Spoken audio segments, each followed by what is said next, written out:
surrender your ships, we will add your biological and technological distinctiveness to our own. Your culture will adapt to service us. Resistance is futile.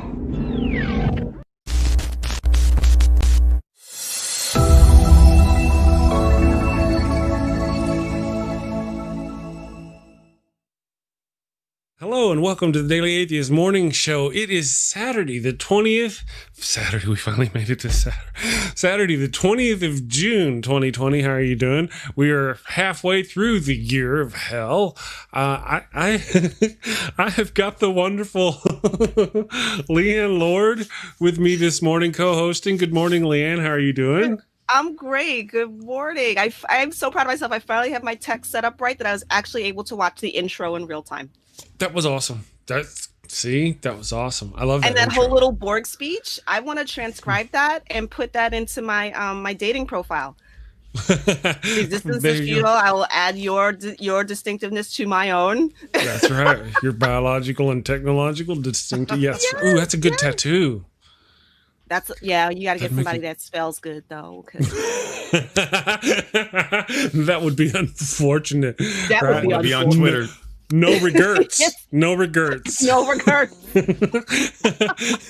And we've also got Dick Dawson from the Shills. I didn't get to finish your proper introduction, Miss Leighann. Leighann is a stand-up comedian and actress, laughing in disbelief. Sorry. That was Andy Halls in the chat. Shout out to Andy. She is a veryfunnylady.com. There we go. I got it right.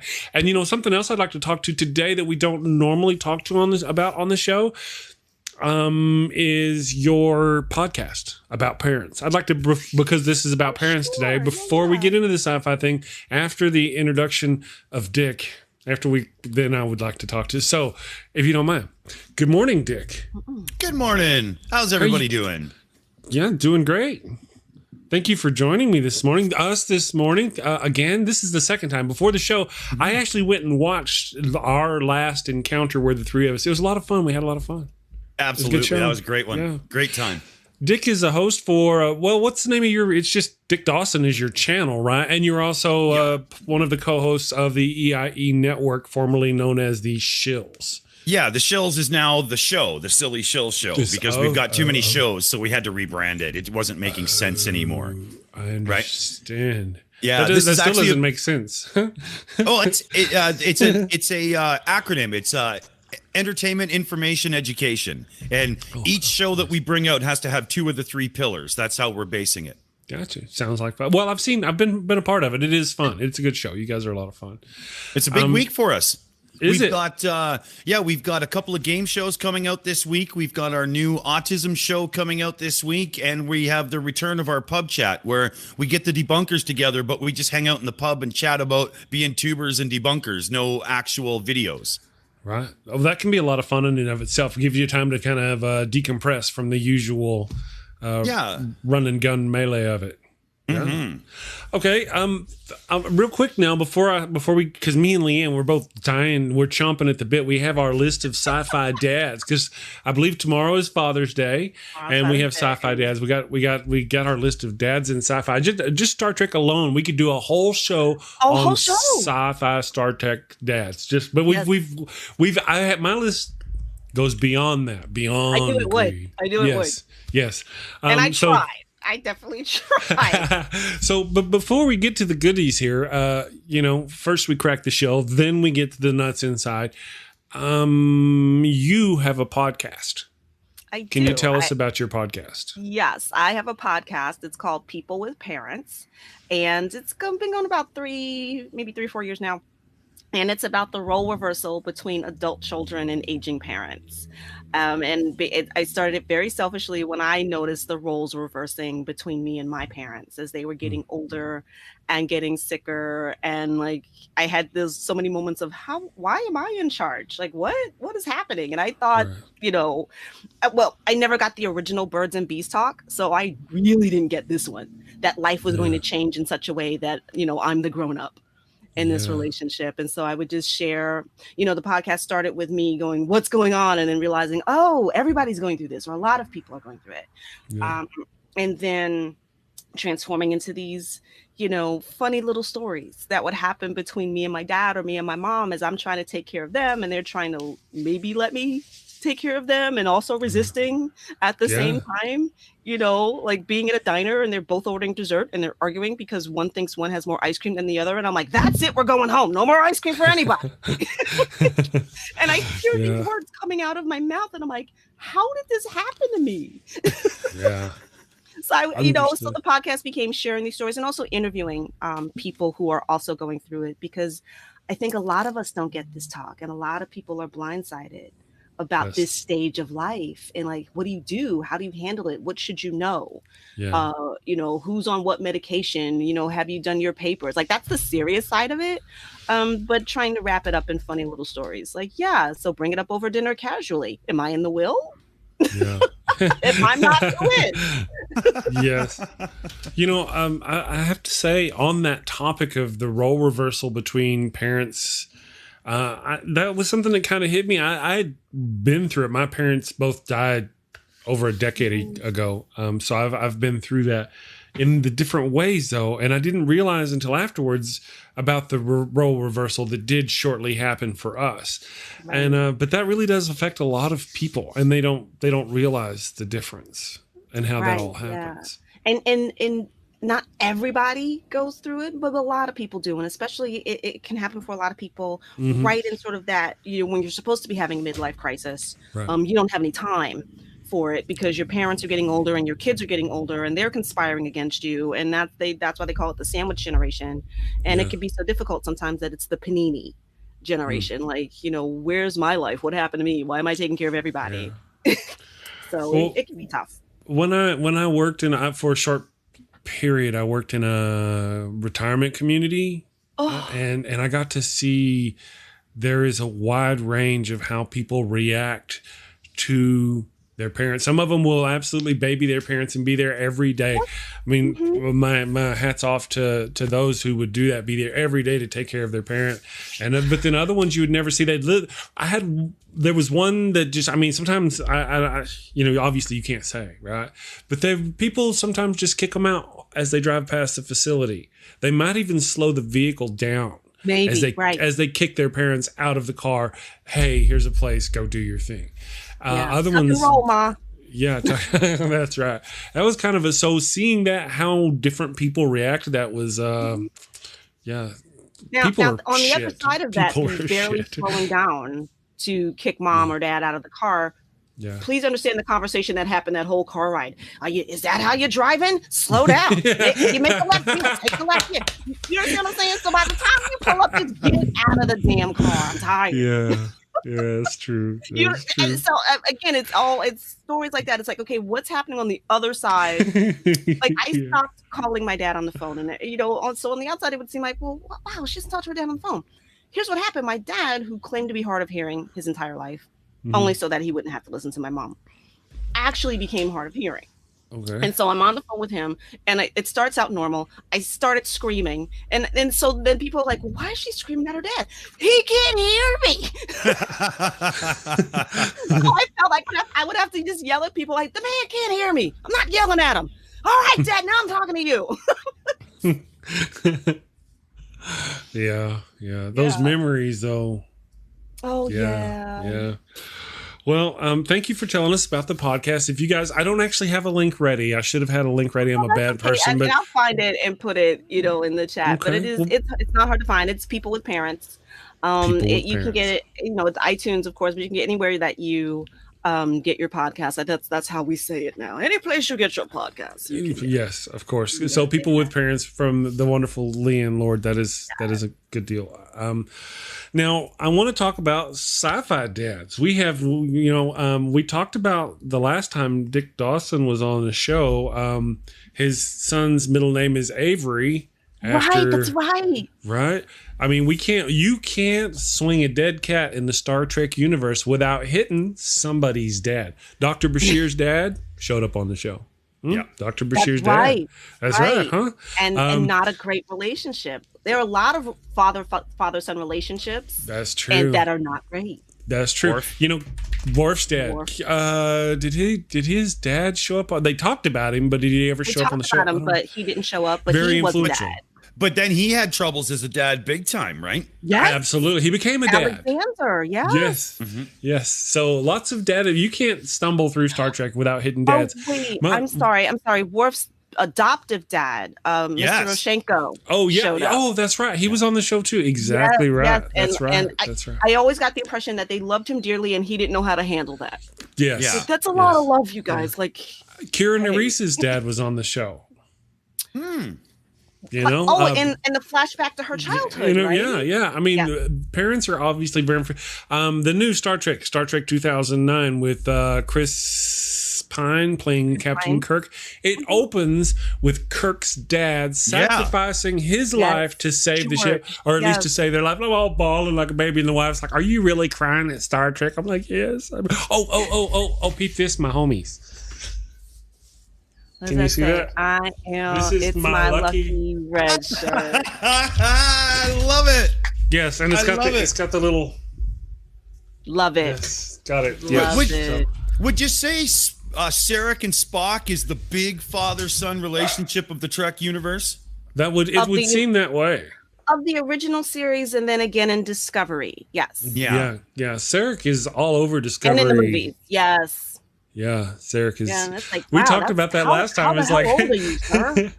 well, that's a good point. How old is he? But then, I made the joke last time on the last episode. See, Dick, since the last time you and I met, I have seen the rest of Discovery, the season 2, and I've got a lot of various opinions about the show. But one of them is that I find it hilarious. I'm sorry, Leighann. I find that hilarious. Michael Burnham is about to go in and do the thing. It happens on Star Trek. You've always got one character. Okay, it's time to do the thing. Who's going to do the thing? I will do the thing. Okay, we're going to go do the thing. It's dangerous. I may not come back. And then, whoa, here comes Warp's inner parents. Come over here. Hug. I love you. You're strong. You can do the thing. Okay, bye-bye. I love you. And then, whoa, warps out her parents. And then she goes and does the thing. I mean, really, her parents literally warp in long enough to give her kudos and tell her to, before she goes in. And they're in the middle of nowhere. She's got to save the entire universe. It is the entire it's the every... It's the entire. No. I think this was just against the AI. So it was just every living sentient creature in our galaxy. That's all it was this time. But still, it was. There's something to be said about the father-daughter attachment. Oh, absolutely. In this one, which runs throughout that first and second season. And I'm glad you pointed that out. Oh, like one of my favorite episodes is when they're saying goodbye. He's going somewhere, she's going out. And Sarek has this thing where he's like, and I'm paraphrasing it very badly, like he said, knowing how unstable life is, every goodbye could be the last goodbye. And I was like, oh, damn, man, really? Shoot.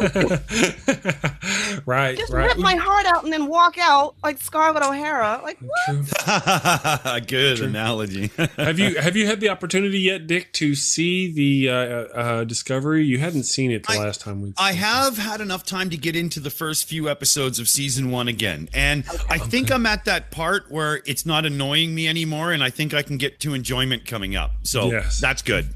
Hey, I just as soon as Micheal gets offed, and I'm just like, why have you done this? I want to kill everyone associated with this show. I love her.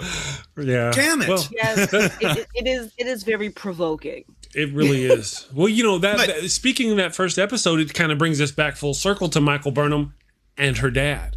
In that very first episode, another one of those points where you really wouldn't see. Okay, so she's just accidentally killed a Klingon on his own ship.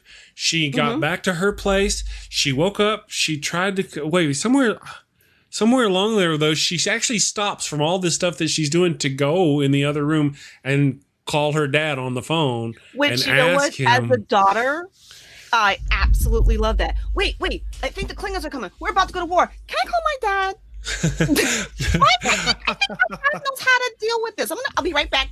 Just gonna call my dad. I'll be right back. Right. Well, but there was the dad thing. There was the dad giving the character the support You know, I mean, if you overlook that part of where the character would she actually stop at that point to go make a phone call? We're not looking at that. The phone call was logical. I don't want to. I mean, it made sense. She needed the best place for knowledge and information concerning the Klingons was her dad. So I totally get it. Anyway, Vulcan Hello, I believe, is the name of that episode. Oh yeah. Open up fighting. Come out. Yeah, swinging. and I'm not even good at episode names, but yeah, no, that was really a good one. Well, you know, another thing about this keeping it in that area, we also got Jake Sisko and Benjamin Sisko from Deep Space Nine. One of the best father-son relationships ever. Yeah, I was about the same age as Jake Sisko. I didn't want to be Jake Sisko. I wanted to be Benjamin Sisko, but I was about the same age as Jake. So on that level where he was struggling with his dad and what his dad thought he wanted to do, wanted him to be and do, and what Jake wanted him to be and do, I was going through those same struggles with my dad of what he wanted me to be. And I was actually that particular struggle where he just assumed his son was going to go into Starfleet, and his son, you know, didn't want to, and almost didn't know how to tell his dad, but he did, because that's the relationship that they had.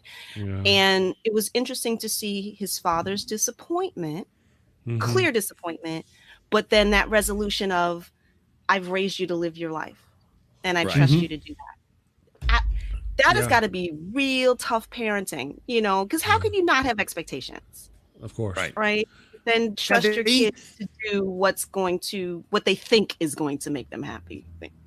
They were very smart to put Jake at the age where there was definitely going to be that, I'm growing up and I'm not going to be the guy you thought I was when I was 4 years old, pal. They were really good about that. They gave a lot of dynamic to the situation that way. I think they learned a lot from the role of Wesley Crusher.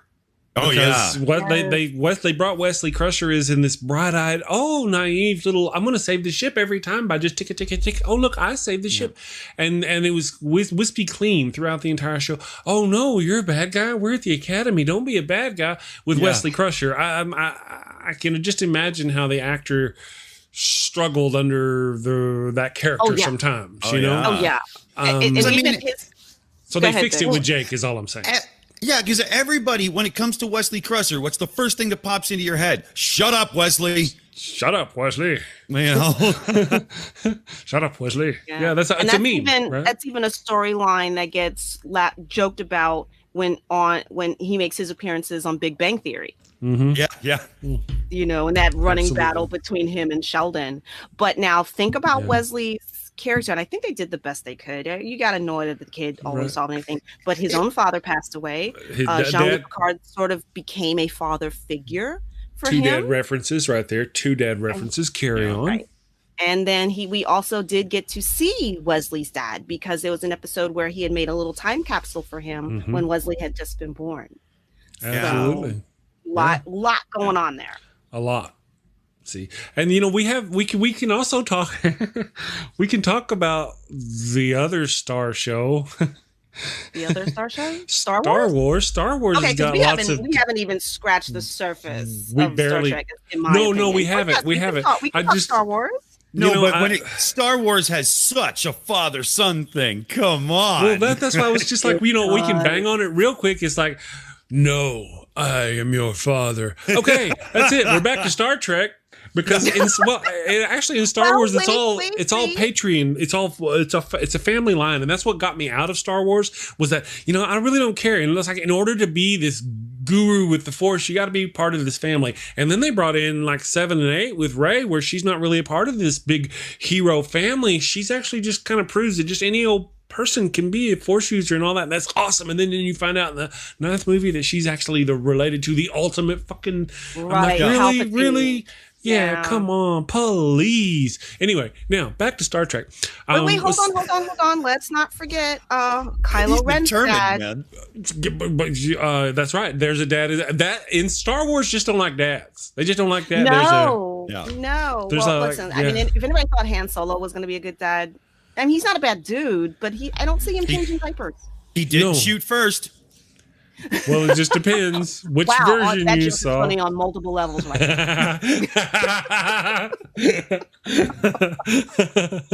That's true. Took a second. there's not a lot of. I mean, even when you look at Anakin and how he was treated, he didn't have a father. His father was the Force. Yeah, that's just right. I mean, so he's like the Jesus of Star Wars. Right, you know, that was one of the things. Yeah. Right. So one of the things that always got me about Star Wars with the Jedi was like, there's no Sith. As far as we know, there's no Sith, and yet we're waiting for this person who's going to bring balance to the Force. Well, wait, if there's no Sith and there's a whole bunch of us. Wait, there's a Sith. Why did they want balance? Why would you want an even playing field? Don't you want Sith gone, life good? I don't. Well, they talked as if the balance was in the other way, and their balance was going to be brought from. No, it's victory. Who creates this shit? That's right. Exactly. Well, yeah, because they're going to bring balance, and yet there is no evil. And then when they get the balance, and the balance is, of course, to bring evil up to the same high. Anyway, I think George Lucas has daddy issues and long-term memory issues because it just doesn't work. I agree. Yeah. And I just want to give a Star Wars fatherly shout out to Luke's uncle. Who is suddenly, thrust into the role of being a dad for an orphan nephew. Yeah. Oh, yes, that person, that is true. Uncle Ben. What is his name, Ben? He deserves good props because he did well, too. He raised the guy nice, He even tried to keep him away from the back. Most people even want to raise their own kids. That's true. Hashtag truth. All right, back to Star Trek. Riker's dad. Riker's had problems with his dad. Yes, he did. His dad showed up on the show, had problems with him. Of course, the lesson to be learned was that, his dad learned a lesson about how he did blah, blah, blah, blah. It was good. Archer's dad was all over the place. They were always... I'm sorry. Okay, if we're going to stick with the character, Riker also became a father himself. Oh, yeah. Oh, in Picard. I'm sorry. I mean, that's way later. That's way later. But I'll pop around with you whatever show you're in, and we're gonna dad it. That's fine. I don't remember. I haven't seen all I've seen is the first episode of Picard. I stopped there. Okay. I haven't seen beyond that. So, but you just kind of assume Riker spread his seed around. Oh, I just assume there's some child support payments due all around the universe. I mean, he was like a member of Motley Crue in the 80s, man. I'm sure he's got lots of kids he doesn't know about. DNA everywhere. Yes. And they're all colors. They're green, they're blue, whatever. There's my daddy. So there was that. Let's see, I've mentioned that. Archer's dad. Of course, we talked about Archer's dad. Archer's dad appears in the opening episode of Enterprise. Mm-hmm. As a little kid, Archer's there with his dad. My dad didn't actually like Star Trek. I love Star Trek. My mom liked Star Trek. That's where my mom and I got along, was with the Star Trek. We had a kind of contentious relationship. But me and my dad, I love my dad, but my dad didn't care for Star Trek. But it's because it's one of those cases of a bad introduction. My dad got the original show, right, back in the day. Way back there. And when you go back and watch the original first season of the original series, of the first 10 episodes, 6 of them, they duplicate Kirk. There's a transporter accident, so Kirk, now there's a bad Kirk and a good Kirk. Oh, there's an evil person down on the planet who's turned Kirk into another Kirk, and Kirk is always fighting Kirk. And now they've got a magic table that puts Kirk, and it turns this android into a Kirk that looks just like Kirk. And now they've got a shapeshifter that looks just like Kirk. My dad was like, that was all I needed. I was done. It was just... and Kirk wrote all the episodes that happened. So, but they kind of chill out about that. Sort of, but we recently watched Star Trek 5 or 6. I don't remember which one it was. The one where the Praxis blows up and they have to go to the prison planet of Rio Pinte. So they're on Rio Pinte, and Kirk is trying to get out of Rio Pinte, and there's a shapeshifter helping him get out of Rio Pinte. And at one point, over a campfire, Kirk fights with who? Kirk. That's right, yeah. The shapeshifter takes the form of Kirk, I can't imagine, but I could just see my dad going, oh, come on,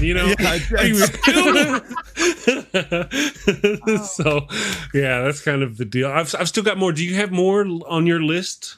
Where did we leave off? What show? Any show you got. I've just kind of been randomly throwing them out there because I'm just so excited about dads and sci-fi. Because I was so surprised because they're everywhere. I might have one that nobody thought of. Okay, try me. Sam Beckett, his father, and did he have a child? Did Sam Beckett? I don't know. Quantum Leap. Quantum Leap. Thank you. Oh, I'm not a Quantum Leap girl, so I don't know. I'm not a Quantum Leap girl either. Does anybody know? I don't remember Sam's family ever being mentioned. It's because we started talking about Enterprise. I was like, same actor, that's right. It came to my head. Good point. Well, there was other ones. Again, we went Battlestar Galactica. There was the father-son dynamic between Apollo and Zeus. That was clear. Right. Star Wars. I'm just making my notes here. Archer's dad comes up all the time. Farscape. If we go in order, okay, Farscape. Okay, if you're familiar, have you seen Farscape? You're familiar with Farscape? It's been a while. Okay, well, in the opening episode of Farscape, whenever he's getting ready to do his special test his shuttle kind of thing to see if it's going to do some kind of fancy thing off the atmosphere and teach us how to go really fast, his dad is there helping him calm his nerves. And then his special thing works too good, and it shoots him across the galaxy. And he's trying to get back home. And during his trip to get back home, he runs into these aliens who scan his memory and use his dad as the facade of a creature that helps guide him throughout parts of the show. Big Father's references, but then also the woman's mother and father. Aaron Soon's father, Talon, shows up later on in the show. Lots of parental stuff going on in that show too. A lot of Listen, when I started really thinking about this, there were the folks, the characters that were actually fathers, and then the characters that had a bad, or they had a relationship that was usually difficult. We even find out that Bones went into medicine because of his father. Yes, that's right. And I think that was from the movie. One of the movies we found that out. I think it was his dad got sick and he couldn't fix him. There was nothing he could do. In that movie, that's right. That really affected him. And very he became true. a doctor. We actually didn't we in that episode in that movie didn't we get to see his dad on his deathbed? I think we may have on his deathbed. Then he said he got. Now I want to point out something else about that show, that very particular movie. I don't know if this really has snapped with you yet. You realize that in that movie, Spock has a brother, and his brother is the antagonist of that show. Where's his brother in Discovery? They don't mention a brother ever. There's no mention of a brother ever in Discovery. There was no mention of a sister ever. So maybe there'll be a whole series about the brother. Yeah, that might be a whole other thing. But that's kind of like the Cosby Show conundrum. In the first episode, Claire, why do we have 4 children? And then they actually have 5. But anyway. Yeah, but it's something that kind of dawned on me the other day. Is me and the wife mentioned having an adopted daughter, but I mean, again, alternate timeline, alternate, or brother. Now, as we watch that movie, there's a brother involved. Spock has a half brother, I think, of some kind. Anyway, maybe that when that's maybe that's the son of a side piece, so we don't talk about the outside woman. Well, I wouldn't. That's not a bad idea. I have to say, because Sarek is freaking everywhere, putting his thing down all over the place. Man's everywhere. Yeah, I mean, Vulcan is everywhere. You cannot believe that his first Ponfar was with Spock's mother. So, it was a prior dalliance. Okay, I get it. Yeah, that's not a bad idea. I think going from, there really wasn't a whole lot of family dynamic in the sense of you could be a Star Trek officer or in Starfleet and have kids until Next Generation, when it's a family ship. Oh, yeah, Enterprise absolutely. is not a family ship. No. But in the original series, but it became one in Next Generation, and which just expanded the opportunities. But the only actual fathers on that ship were Data and Worf. Yeah. Picard had a son for half a minute, but it really wasn't his kid. That's right. Well, and we get to meet Geordi's mom part of the way through the show, but it wasn't really her mom. His mom. It was a robot. We did see an image of his dad when they're talking about your mom is gone. So we see his dad. And then I'm sorry, let me correct, because we already talked about Worf. I love Data being he created Lol. I love that episode. That's what I was going to bring up next, for sure. Who told you you could have a kid? And he's like, I don't see anyone else asking you. Yeah, that's right. When they should have kids. Like that's right. Well, whenever we're watching the new Picard, and again, no spoilers, but we watched the first episode of Picard. And in the first episode, if you've seen the first episode, there are androids running about. And there's this chick android, and they were talking about how it's something to do with Data's painting from back in the day called Daughter. And I was just so hoping this chick was Law. Oh, me too. But no, apparently Data had, you know what I mean? It just wasn't Law, and it should have been Law. Yeah, but that's the first bad sign. It should have been Law. Yeah, but hold on. Isn't that kind of like cloning your dog because it died instead of just getting another one? But we didn't know. Did they clone her? Did they bring the body out and were they able to fix the positronic brain and reactivate her? I had no idea. But then when they go, Data's daughter, who's Data's daughter? If you're familiar with Star Trek, if you know your Trek, what's Law? Her name is Law. Well, when that happened in that first episode, that came to my mind. But due to the time jump, I just went, oh, that would have been funny. Like you know. And I think the difference is Data didn't. They were created from Data. Data did not create them. Which ones? Oh, these things. The twins. Yeah, I didn't get that. I probably before we go on in the show, we need to go back and watch it. It's been a month or so since we watched, and it's nuanced. It's Star Trek, right? It's nuanced. Yeah. So, I just needed to step away. They weren't, the loving creation that Law was. Yeah, that's true. Oh, and her meltdown. Oh, that was heartbreaking. I wanted to see her I would take her, because her development as just watching her grow and watching him be a dad, it was just hilarious. It was wonderful. It was just so heartwarming.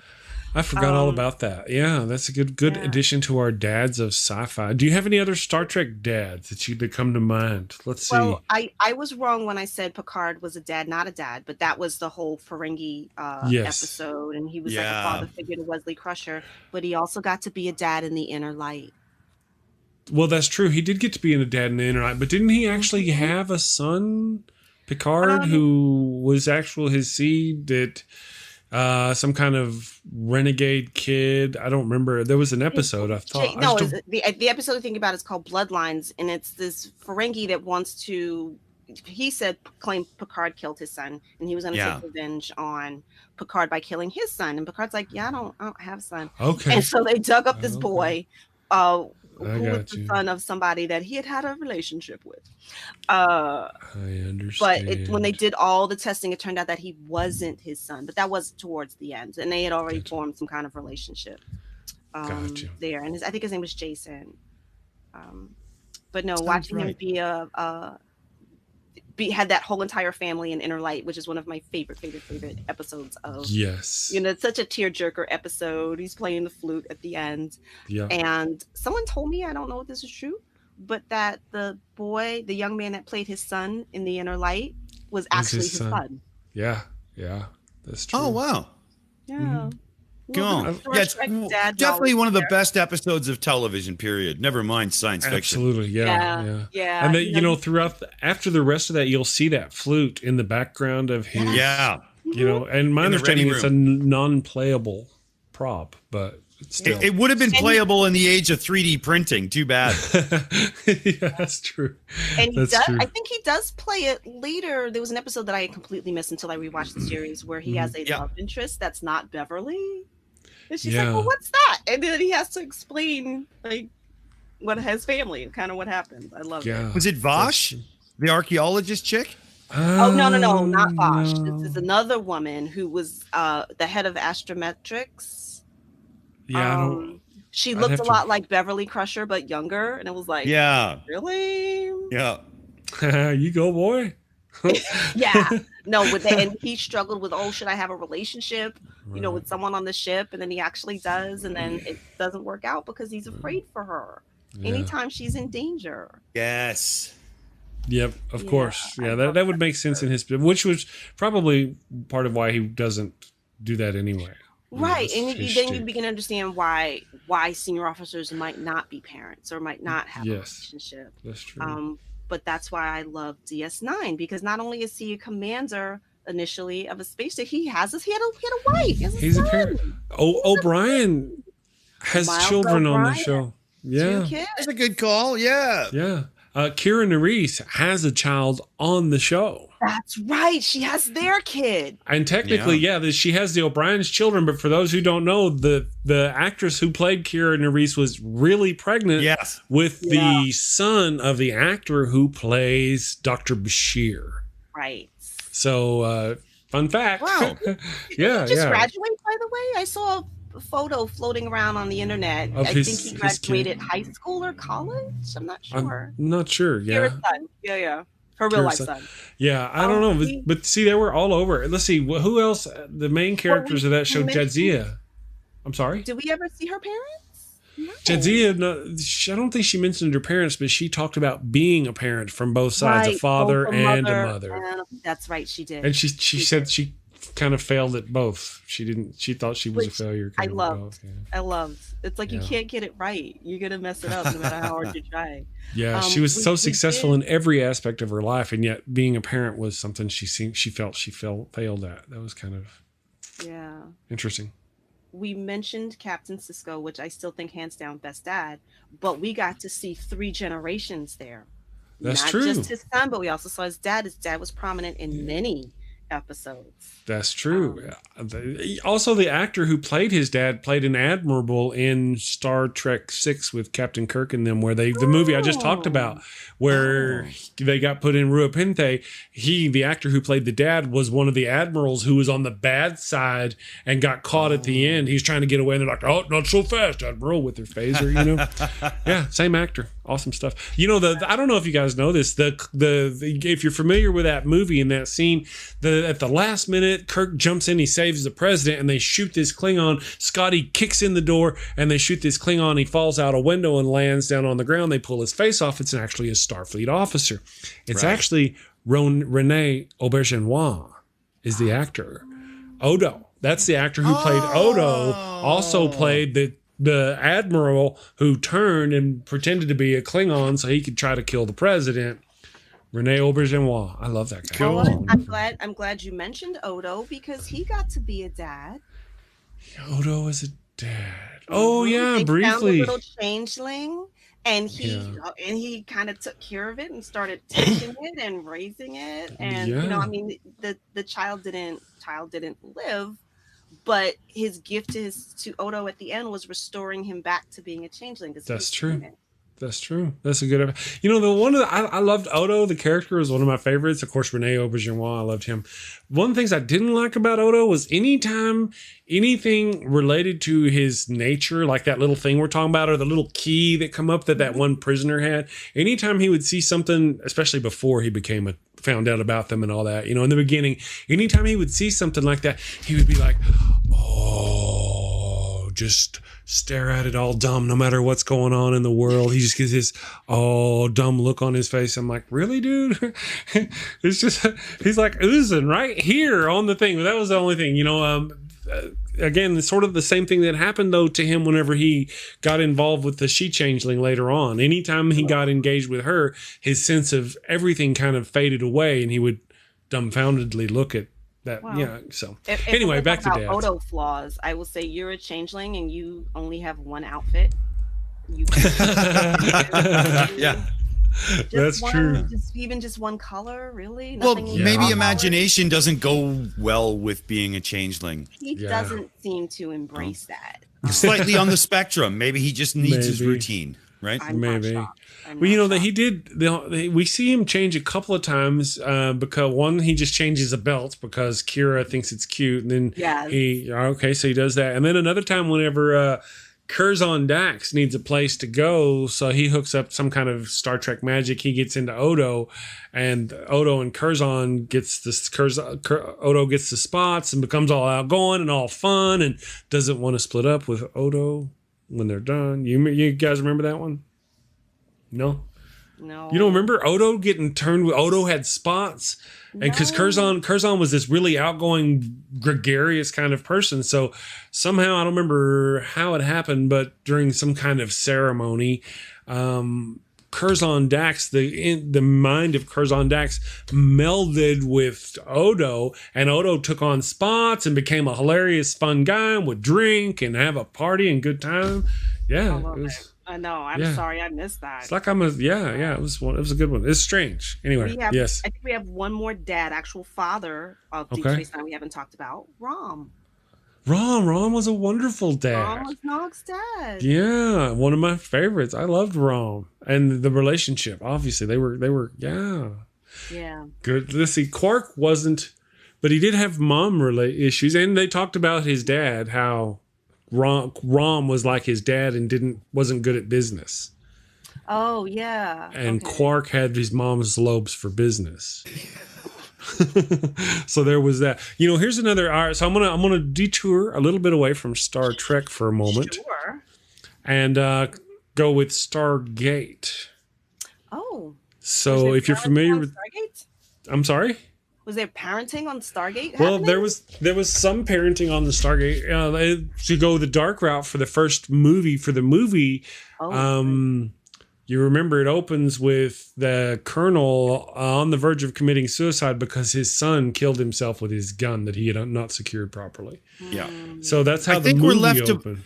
I think we're left to believe it's the same gun. Oh, absolutely. Yeah, I thought absolutely. I thought it was. Yes. So that's kind of the thing. So we got kind of that parent thing dynamic going there. But the one that really got me to write it down was Samantha Carter's dad.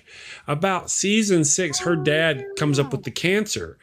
And so in order to cure him of the cancer, they take and put a Tok'ra in him, and he becomes a Tok'ra, and he runs on throughout the rest of the show. He's often an advisor for her, not only as a father, but as a Tok'ra, helping them defend that.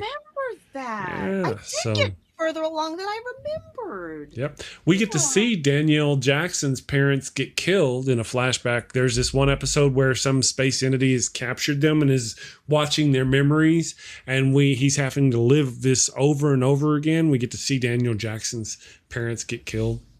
And then, of course, there's obviously the episode we talked about with O'Neill.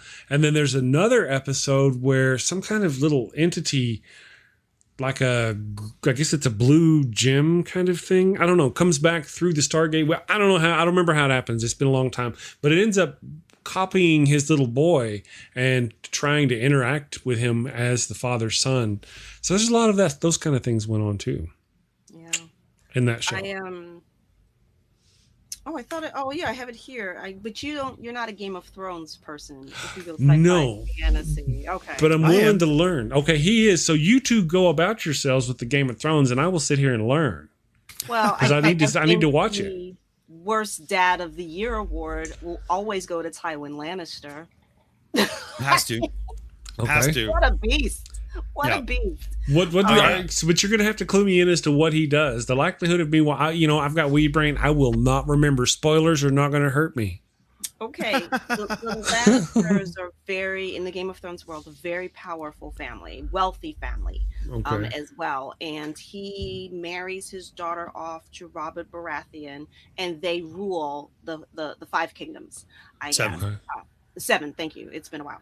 I'm still angry about last season. Anyway, and his son is the head of the Kingsguard, which means he will not marry, he will not pass down, the Lannister line will not continue through his son. But Tywin is just, man, he's like the ultimate robber baron, conniver, user. Like his own kids to him are pawns, to gain power and get what he wants.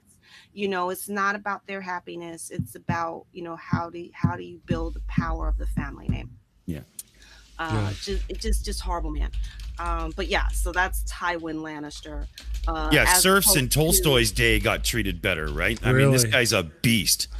Total beast. I'll have to watch the show. I feel bad for, and I know this will be crazy, but I felt bad for Cersei because had she been born a boy, oh yeah, she would have been royalty. I mean, she would have been king material. She would have had the power that she did. Well, that she craved. I won't say deserved. Best dad on Game of Thrones had to be Ned Stark. Okay. Even though he didn't last long. Right. But he had it going on. Bean, right? Bean, the actor played by Bean. Yeah. Mr. I die in everything I'm in. Yeah. Oh, is that his thing? Yeah. He's a great actor. He's been in there. He was Boromea. That's Boromir. I don't remember how you say his name from Lord of the Rings. Boromir. Boromir. Thank you. Yes. Okay. Yeah, he's Boromir. Yeah. All right. So Tons of Mice in the chat says, if we're talking sci-fi dads, we need to look at Jerry Smith. Who is Jerry Smith? Who's Jerry Smith? That name really rings a bell. Should we give Mr. Incredible an honorable mention? He does well. Mr. Incredible, yeah. Okay, I've seen The Incredible. Mr. Incredible. Cartoon dads or yeah. Yeah. Oh, yeah. Well, I mean, yeah, if we're going to throw cartoon dads in there, then we've got lots of bad examples. Yeah, I'd say George Jetson did well, all things considered. Yeah, I guess so. The man had a teenage daughter. He had a hard Rick time. and Morty. Apparently, I've never seen Rick and Morty. The wife was asking me about Rick and Morty the other day, so we may have to watch some Rick and Morty and see about the Rick and Morty.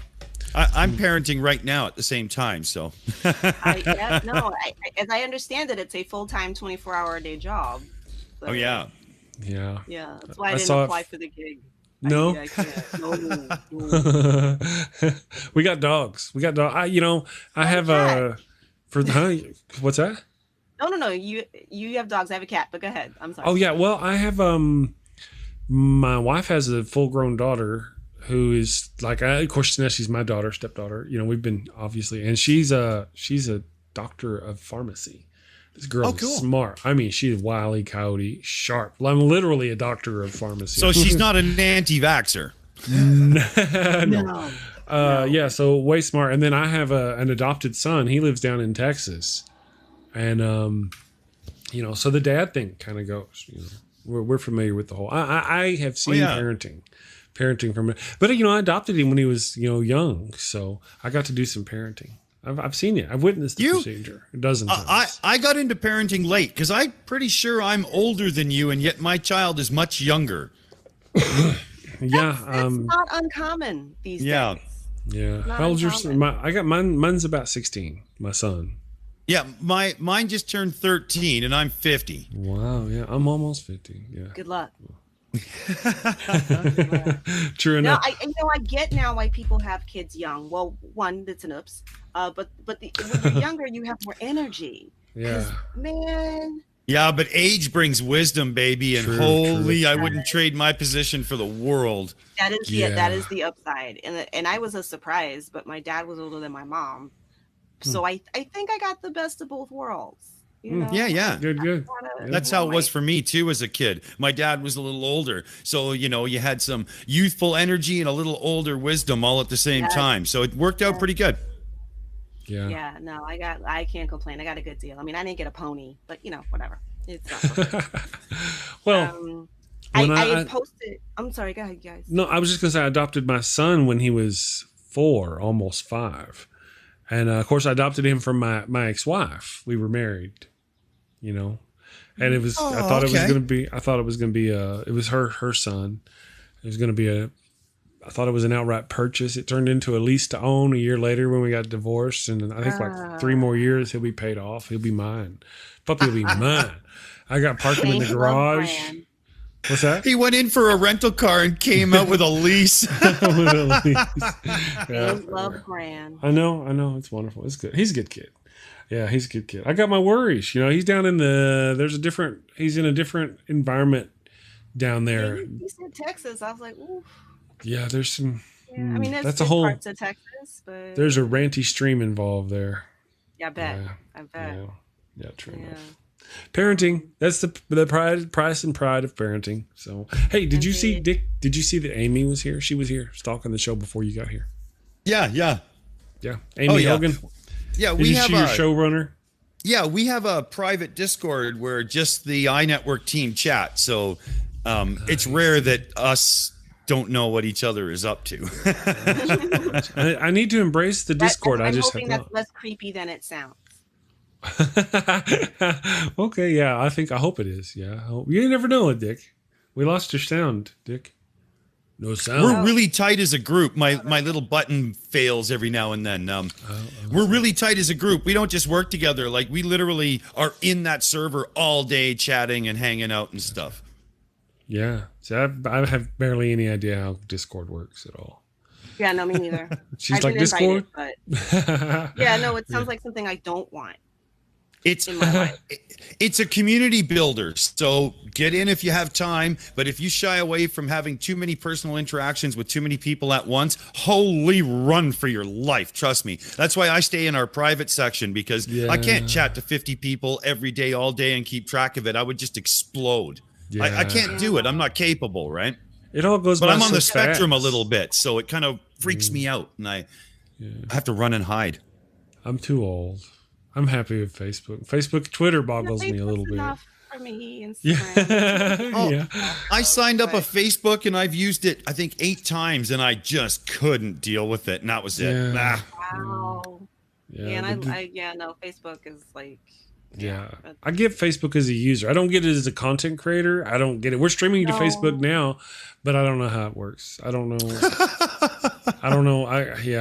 Well, I posted on Facebook, you know, that we're going to be talking about dads today. And did anybody have any suggestions? And somebody came back with a real world suggestion. Okay. The relationship between Frank Herbert and Brian Herbert. Frank Herbert, the author of Dune. Okay. And wrote the entire Dune series. And then after he passed, his son, Brian Herbert, got together with Kevin J. Anderson and continued, like, he found a bunch of, you know, his dad's notes and continued the series by doing prequels.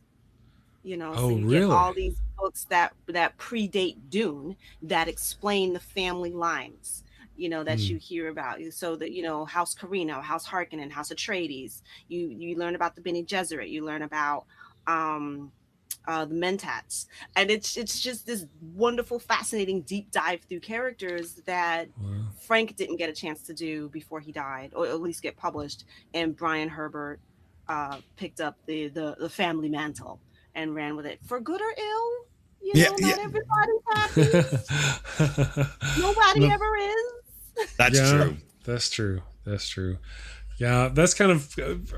I've seen Dune, the movie, a long time ago when I was a kid. I vaguely remember there were some stone people using their voice to make weapons. And, wow. You know that. I mean, that they're. This is hurtful. Yeah, I know, right? And there's these big worms. What's up, big worm? Shai-Hulud.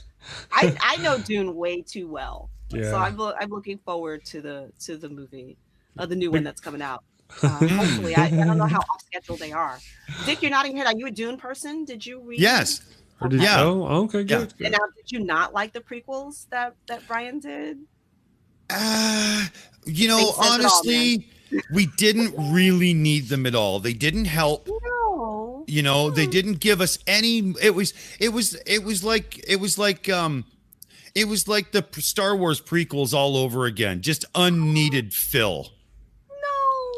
No, I mean, you get to understand, like, when you learn that House Atreides and House Harkonnen used to be allies. Like, what? Okay, part of the story is good, but the execution was pretty poor at times. Like, I just wasn't. But you know, it's hard to take something from that 80s feel and then have your nostalgia fulfilled by something newer. That's really hard. Yeah. It you know, is. I guess I was just so starving for something in that universe. As a big fan, I can see that, you know, I was a little more critical because I really liked the first Dune book, watched the movie. Okay, yeah, pretty good and all. But that's kind of where it ended for me. So when the new stuff was coming out, I did a little more catching up and I don't know. It was kind of like when they redid Battlestar Galactica. I did not watch until season 3, and I went back and started at season 1 because until enough people said it was actually good, I was just unwilling to let go of Lauren Green and the team. Wow. You know. So not an early adopter of the. No. I still haven't watched season 8 of Game of Thrones just because I want all of the bad things I heard out of my head before I finally sit and watch it. All right. Well, or Walking Dead. I stopped at Negan because the buildup was so big. I was like, I've had enough. I can't stand this crap anymore. So is there an order, if you could, Dick, you know, just kind of set aside your dislike for parts of the Dune series? Is there an order to watch it, and which would be the best order to get a good understanding of the universe? If I were to go, let me go watch Dune, should I go watch the series first because it's prequel and then the movie would resonate more, or should I watch the movie and then watch the series? I have to defer the answer here because obviously, we're in the shadow of greatness when it comes to Dune. So she must be the one to take us there. Not at all. I mean, I might be an honorary Bene Gesserit, but you know. Yeah. So how would you do it? Who doesn't know the litany against fear? Like, if I get a tattoo, that would be it. There you go. But I'm afraid of needles, so maybe not. I got started by watching the movie and being very confused, and then reading the book. So I didn't. The TV show just. That's why I'm waiting for the new thing. But again, it's not a have to. And again, I did all the prequels as audiobooks and just really, really loved the deep dive. Like, how did the Mentats happen? You know, how did the Ganaz, sword fights come about? You know, why is the whole power with the problem with the machines being in charge, how they took over and the humans had to overthrow the machines. And then that how the strictures came about, like why you can't have machines do certain things, and the religious fanaticism that was always at war with logic and reason in the early in the prequels. So I just found it fascinating. I would suggest absolutely to consume the literature first. Right, yeah. Right. Yeah, I'm not much of a book reader. It's not an easy slog. No, I imagine it's not. You have a not. dictionary in the back and an appendix and suggested reading. Yeah, it's not Atlas Shrugged, but you got to be committed. He builds a world. He builds a world, but with compelling characters. Yeah. How do you not like Lady Jessica, Duke Leto, Liet Kynes? It just. No, that's wonderful. If it was an easily consumable form, I could go, all right, I'll watch the movies and the 3 episodes of this one season that they produced, and then I'll get with you next Sunday and we'll talk about it. But it's not that easy. It's more complicated. I think the sexiest thing I've ever said to a man is, how can this be? For he is the Kwisatz Haderach. And he's like, what? How do you know that? And I'm like, good one. My Bom Jabbar is badass, baby. Come on. We've got somebody in the chat, John. Nobody knows unless you've watched or read. Unless you've watched, yes. Well, I recognize the name in what you said. Yes. The Kwisatz Haderach or whatever. So Kwisatz Haderach. Yes, I recognize it. I remember that. Desert, which is not supposed to happen. But that's a whole nother story. Yes. They say it's not supposed to happen, but I think it is. If you take the series, all of it in its totality, it had to happen. And we don't know about his junk. He may have been an Annie. Who knows? We got John Hammond in the chat. Hey!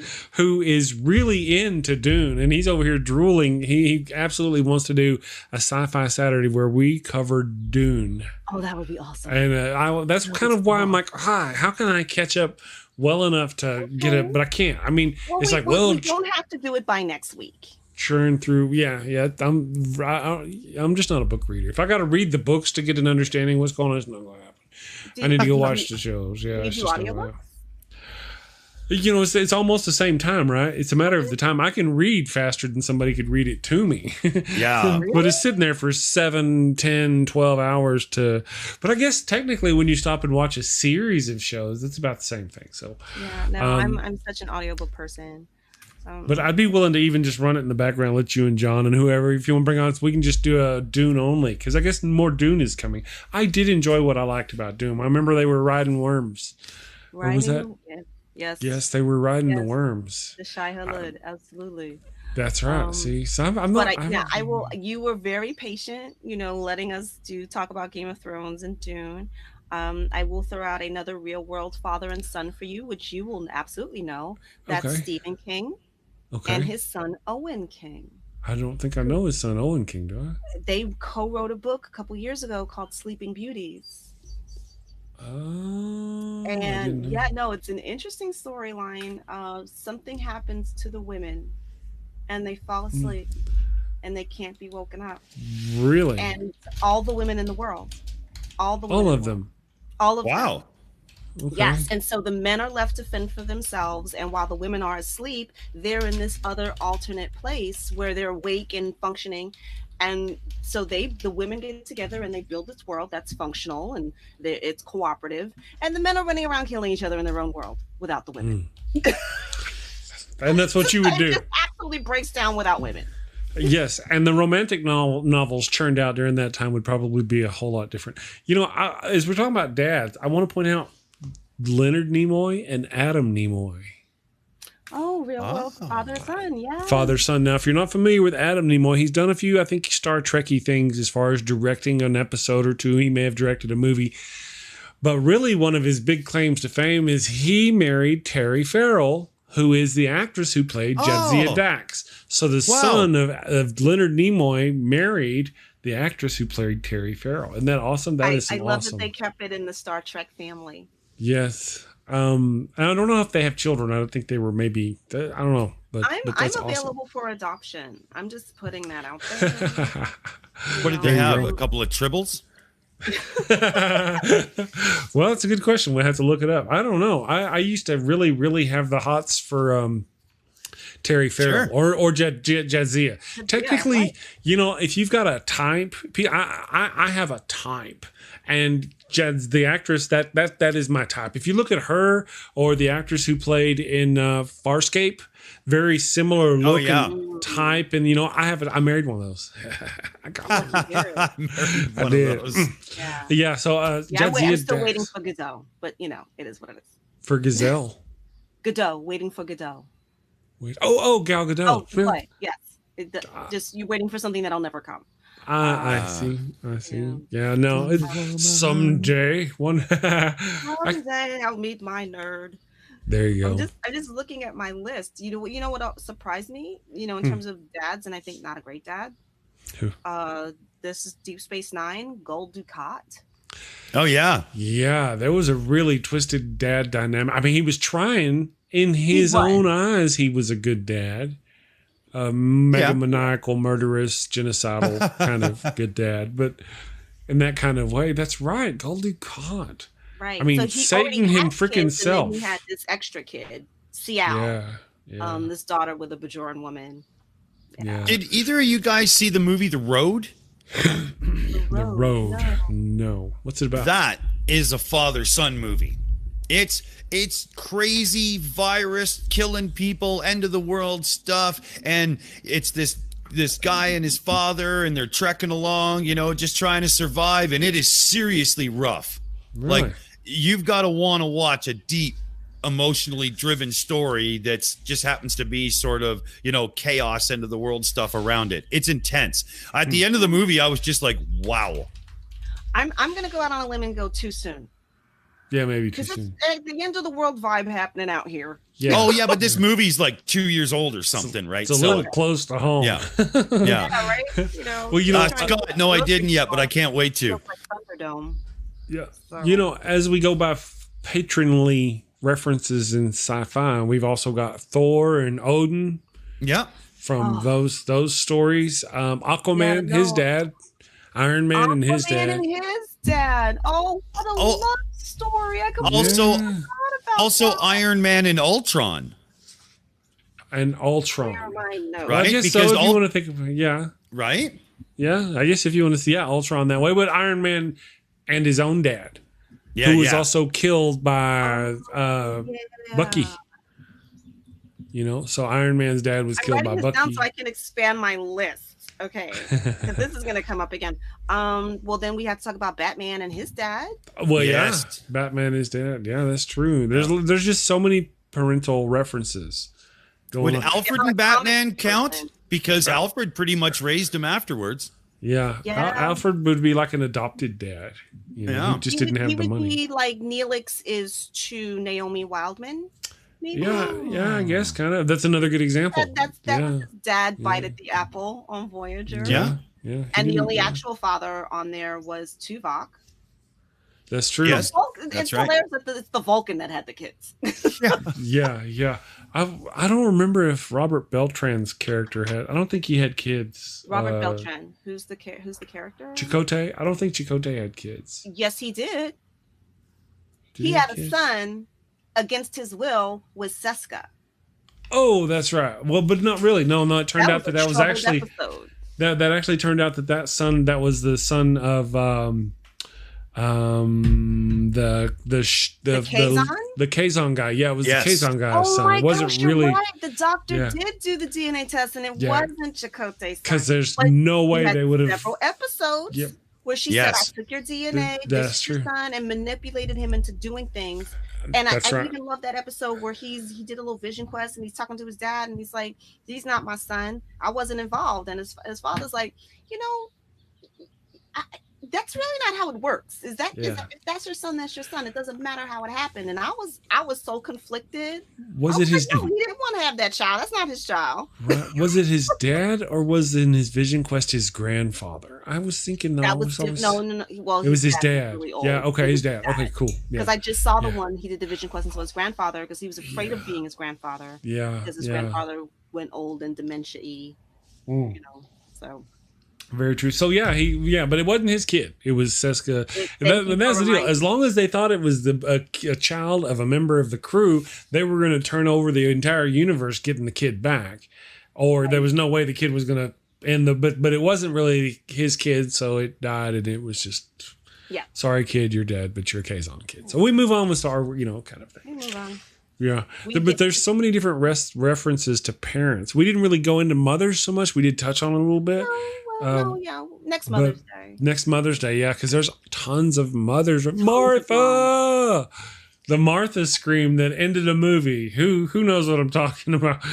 I actually enjoyed it, but some people didn't like it. Do you know what I'm talking about? Batman? No. Batman and Superman. Batman's finally beat down Superman. He's about to kill him. He's got his spear of whatever. And Superman's mom has been kidnapped by somebody or something. And he screams out, "Save Martha!" Meaning save my mom. But how could you possibly know my mom, right? If I said save my mom, it doesn't help. So save Martha. Right. Save Martha. Somebody has to save Martha. But Bruce Wayne's mother also happens to be Martha. So he's like, "Martha, you said Martha. Yeah. I'm going to drop my spear and come over here and cry. Now I need to be your friend. You had a mother named Martha. I had a mother named Martha." Was that Batman versus Superman? So after Batman beats him down, he finally gets Superman where he wants him, and Superman's about to be killed, I guess, by Batman. And he goes, "Help, Martha." I actually am all crying because I'm a softie, right? And the wife's going, "That's just stupid." The whole movie could have been averted if somebody had just said, "Batman, you need to sit down and just have a cup of coffee and chill." That's right. What is your issue? Yeah, but that's true. Why do people not dump on the Captain America every time somebody says Bucky? He's just a useless moron thing. It's the same gag. How come he doesn't get shit for it? But Bucky's always, Bucky does all these things, and Captain America is the good guy, but drops all these things to help save the bad guy who killed all the people. That's kind of a tough one there. And, we always thought Iron Man would be the one on the bad side, and Captain America would be the one on the good side. But whenever shit went down, Captain America was the one running from the law with his buddy Bucky, who did what? Killed Iron Man's parents. And yet, Bucky, I forgive you. That wasn't you. Many moons ago. Many moons you did these things. And so it turned out to be... If I had a friend that's sincere and that faithful. Wow. Oh, yeah, that would be wonderful. Well, that's all about Captain America, though. That is his whole bag. Right. Is being loyal to a friend, If we're doing the Marvel universe of dads, we cannot overlook Black Panther and his dad. Yeah, that's right. That's all right. How do you? Well, what kind of take you want to take on this? Because I actually feel that the villain in the Black Panther movie is the Black Panther's dad, the old king who treated his own grandson like shit, and then throughout the whole movie, this guy is just trying to get back his rightful reign, and now. Because of how he was treated, he is not kind to their ways. But he would have been a wonderful leader had they treated him that way. But for some reason, because the king's son didn't do it the way the king thought he ought to do it, they knew he had a kid and they left his ass there. Yeah, they left his ass there. Don't get me started. First of all, Killmonger was not wrong. That's number one. Killmonger's which one? The bad guy of the movie? When you're talking about that got left behind. Okay, that's his name. Okay, I got you. I didn't know that was his name. Killmonger. And here's the other thing. I've had this discussion with other people. Had the king had not been the king, but the queen that came, because the son did violate the rules. Like, you're not supposed to like interfere, you know, like a sort of like the Wakanda Prime Directive. Right. But they would have, you know, disciplined him, but a woman would not have left that child behind. They would have brought that child back to Wakanda because it wasn't that child's fault. That's right. You know, I don't mean to be biased. I don't mean to be mean about men, but the king, a man, made the wrong decision. You don't leave a child behind. That's right. He's basically the real villain of the movie here because he created the whole thing. That's true. And it's actually one of those tragedy. It's a tragedy that the child came back and tried to get his own birthright and ended up dying. Now, again, his motives were pure. His methods were unfortunate. Yeah. Right. You know, right. And that wouldn't have happened if they had brought that child home. That's true. That's right. He had to live through that storyline. That's right. And you know, one of the things I didn't like in that particular movie, and it's been a long time since I've seen the whole movie. I do enjoy it though. One of the things I didn't like was how Killmonger killed off, what's his name? The guy got his arm cut off earlier in the movie, played by Schmiegel. Yeah. Whatever his name is. Can't remember the character name. It's but you know who I'm talking about. He just kills him with a couple of shots, and then I mean this was a major kind of potential character who just got off quickly. Just the hunter. The one who lived through Wakanda, who managed to get the metal out of Wakanda, and he was doing all these things he's just done in by a couple of bullets. By this guy who does him in with a couple of bullets. He's like a superhero. You know, just I found that very anticlimactic end to that character. They probably had to write him out because in the next movie he's got too much motion capture to do, so they just can't have him as character too. Yeah. Well, and I get the whole killing him off thing. I just didn't appreciate how it happened. It was too common, too mundane. I found the scene, and this is probably from it crosses over from Captain America: Civil War to Black Panther, when T'Challa loses his father, when his father passes away, and he becomes king. And then there's that scene where he eats the magic, weed, whatever that is. Yeah. And he sees his father, and his father is, like this is what I trained you for. This is what I raised you for. I raised you to be king. And T'Challa is like, yeah, I just never thought I would do it without you. I'm not ready to do it without you. Right. It's just, I am balling in the theater. Like, you forget that's that part of it. They raise you to be self-sufficient, and like they're not always going to be with you. And your job is to carry on, but without them. Yeah. Never heavy. A dry eye when I see that scene. Yeah. I really that was I really like that character, and I like what they did with them with the Wakandans. I can't say, okay, there's only a couple of things I didn't care for about the Wakandan place or any of that things. One of them is, as we've already discussed, as per Black Panther, the true villain of the movie was the old king. Because of what he did to the son. The reason why X, Y, and Z happened was because of A, B, and C, and he caused A, B, and C. Okay. The other thing I don't like about the show is that, and I love the actress, is his sister. She's like this little thing, can't be like 22, 23 years old, maybe 25, possibly 30. I don't know how, but she can't be terribly old. And yet she designed all this stuff. She knows she designed the entire, what? Damn Skippy she did. She's brilliant. She should be queen. They wouldn't have had, absolutely, no doubt. She should be queen, but they didn't even have time to build. It's like when you go watch the show, they're talking about these underground caverns that power all this stuff and all these things, and she designed and built all that stuff. And she does this, and she does that, and she's barely out. I mean, she's barely old enough to get married. I mean, she's like 20-something.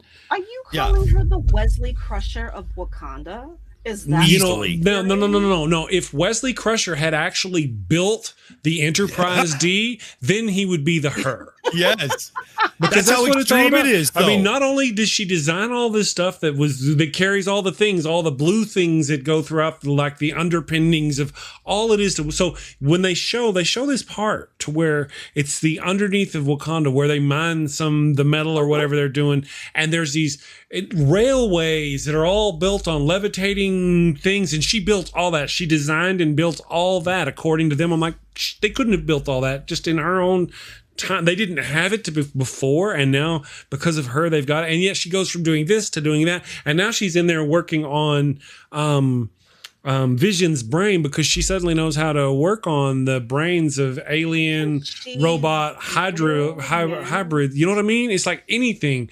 That's the only thing I didn't care about Wakanda. Give somebody else some credit. I love my Shuri. I'm sorry.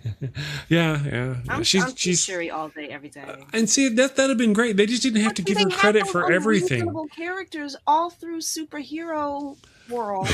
Yeah. You know, and now we in Wakanda and it's a problem? No. No. I love that she's young. Well, she also built and designed his cat suit. His thing before it wasn't all in a necklace, it was an actual suit, but she made it into a necklace and did all that. So she is Iron Man. And she is the person who designed this other thing. And I mean, she's literally everything. It's like the Russians back in the 60s, you know. Eden was in Russia. If we invented the light was invented by Russians. Yeah.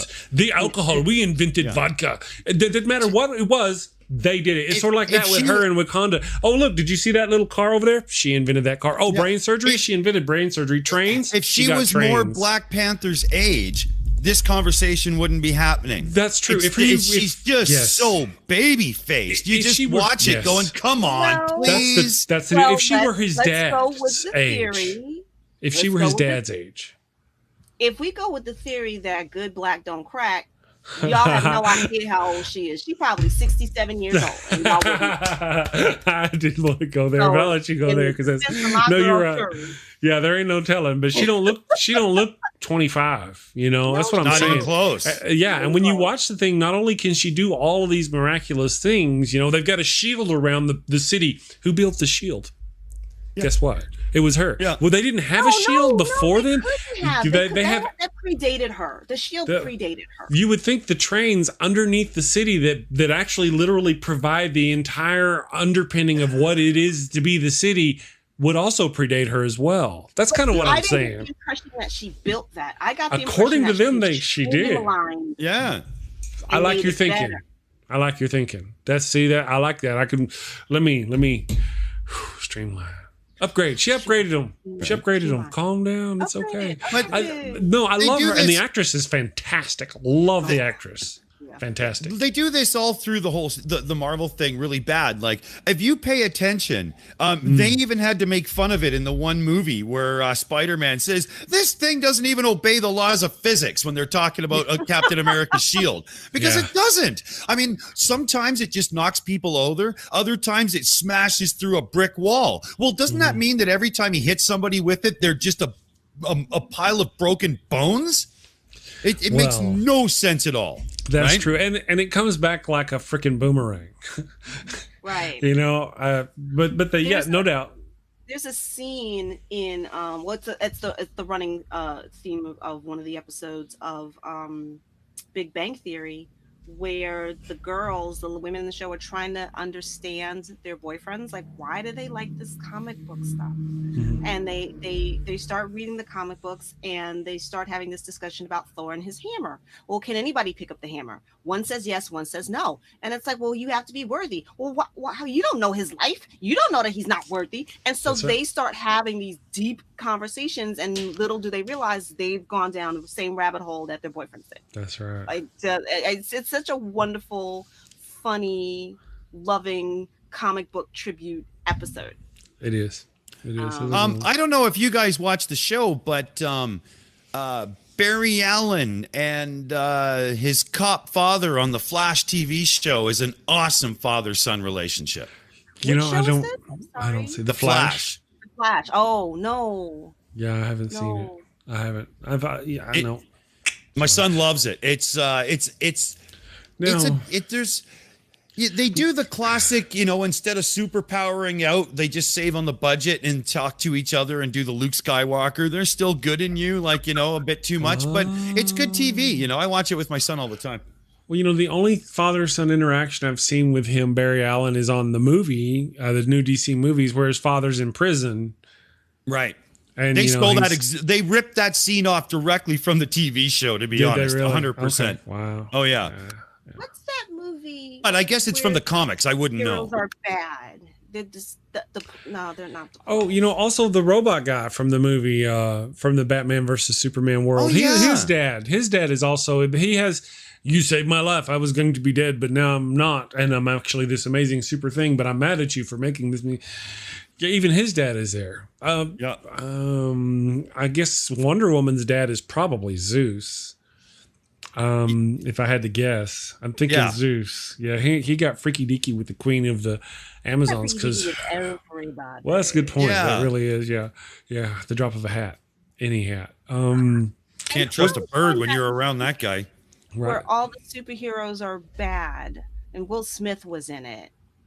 Suicide Squad. Yeah, Suicide Squad. He was a dad. In that? That's right. Yeah, it was Father's Day for him. Everything Yeah, he did was for his daughter. That's how they captured him, was by engaging him. Batman engaged him with his daughter, But Will Smith and After Earth told us that all father-son relationships are not created equal. That was an awful movie. I let that one go by me. As starved as I am for sci-fi, I'm like, I'm gonna not. Yeah, it was terrible. I mean, you're not supposed to put acting class on the screen. You're supposed to keep it in class, right? Yeah.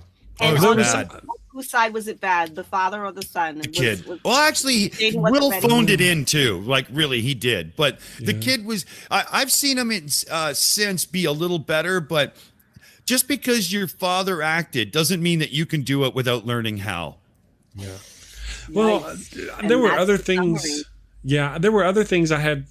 Part of the deal in my view of the movie is it's based on, I think, Scientology or something, right? Or his partial beliefs in whatever religion he believes in the future, which has to do with not engaging psychology, whatever. I'm forgetting Will Smith's, but it has to do with that. So his non-engaging of emotions for the movie is intentional. So if his acting is wooden, it's supposed to be because he's supposed to be not displaying any emotions or fears. Yeah. And oh man, it was a hard road to hoe. It was rough. I mean, there's parts of it I like. It's his Battlefield Earth, right? Yes. Oh. What was that, Leighann? No, I was just gonna say I'm not buying any of that. I saw more love and compassion from Data. Yeah. Yeah. I love me some Data. He's one of my favorites.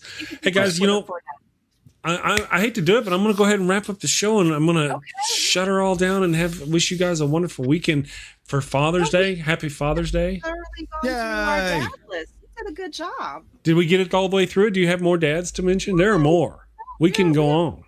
No, I think we have covered it. The only person with kids we did not mention was Dr. Phlox on Enterprise. Oh yeah, and he has kids. Yeah.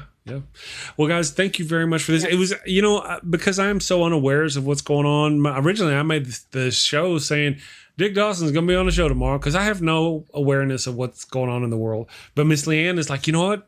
We ought to do Said Dads in Sci-Fi because Father's Day and stuff such as that. So thank you very much for that. Messaged me and I'm like, we should do that. Yeah. So thank you very much for that. That was wonderful. I had a great time. It was fun. Just before the show, I was just sitting here writing things down, going through my brain, going, what's Sci-Fi as Dads? Yes. So thank you very much. Thank you for joining me again and co-hosting. You are wonderful. Natural. Absolutely. Yes, absolutely. And Miss Cynthia McDonald is going to join me on Fridays. So it's just makes sense. Right. You told me. Has that started? Did you get? Okay. No. She was on yesterday. She's having surgery. She's going to be out for the next couple of Fridays. So, but then going afterwards, she's going to be dropping some knowledge and wisdom upon us on the Fridays. So, thank you, Dick Dawson, for joining us again from the EIE Network. Thank you, guys. Thank you. It was a great show. Always have a blast with you guys talking about this stuff. That was awesome. That was so enjoyable. We really could go on. I could go on and on and on just about Star Trek. But again, John Hammond, he's an artist and all these things. He wants to get and do a Sci-Fi Saturday with you, Miss Leighann, about Dune. I would love that. I would so love that. Thank you, Scott Gratton, for the $5 support to our channel. I very much appreciate you. He says, great job, Chris. Thank you. Wonderful. I appreciate it. Heck, I did half the thing. I mean, these guys are wonderful. Bring a great show. So thank you both for joining me. And thank you to the chat for joining us as well. You guys are wonderful. I've got some new credits. I hope they work. I got my fingers crossed. Are you ready? Fingers crossed. Here we go. Have a great weekend and stay safe. Y'all take care. Bye, you guys. Thank you. Thank you for watching the show. A special shout out to my gold level Patreon supporters, the Blazing Wizard Pope, Ian Davenport, Cindy PLAZA, and tons of mice. Thank you, and have a great day.